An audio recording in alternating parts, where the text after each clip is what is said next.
Cet appel inaugural à entrer en chemin derrière Jésus est inséparable d'un court enseignement que Jésus formule au chapitre 8. Après avoir enseigné l'itinéraire que doit aller le Fils de l'homme, Jésus déclare: « Si quelqu'un veut venir derrière moi, qu'il se renie lui-même, porte sa croix et me suive. » Marc 8, 34. Arriverons-nous à dépasser les réflexes et préventions qu'une longue interprétation ascétique et doloriste de ce verset a sans doute durablement imprimé en nous? Il le faut pourtant, sous peine de ne pas comprendre la fonction de matrice que l'évangile de Marc donne au chemin de Jésus.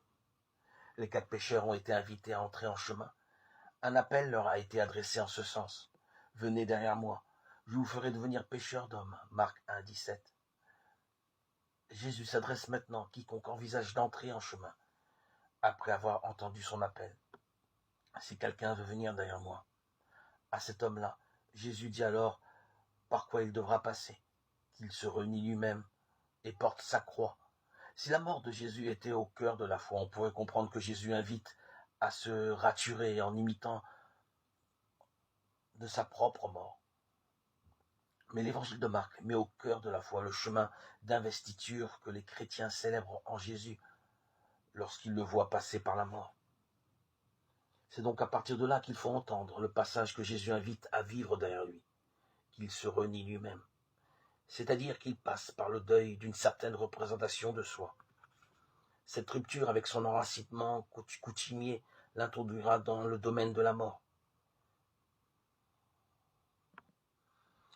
Quiconque veut venir derrière Jésus doit ainsi porter sa croix, c'est-à-dire passer par cette réclusion dans la mort. Mais seulement parce que ce passage par la mort est la modalité d'un chemin que Jésus invite à vivre en marchant derrière lui, qu'il se renie lui-même, porte sa croix et me suive. L'oubli de ce troisième et dernier élément serait mortifère. Il ferait de la rupture imposée une condition à l'obtention d'une nouveauté promise, alors que cette nouveauté est jetée en avant de nous par le propre chemin de Jésus.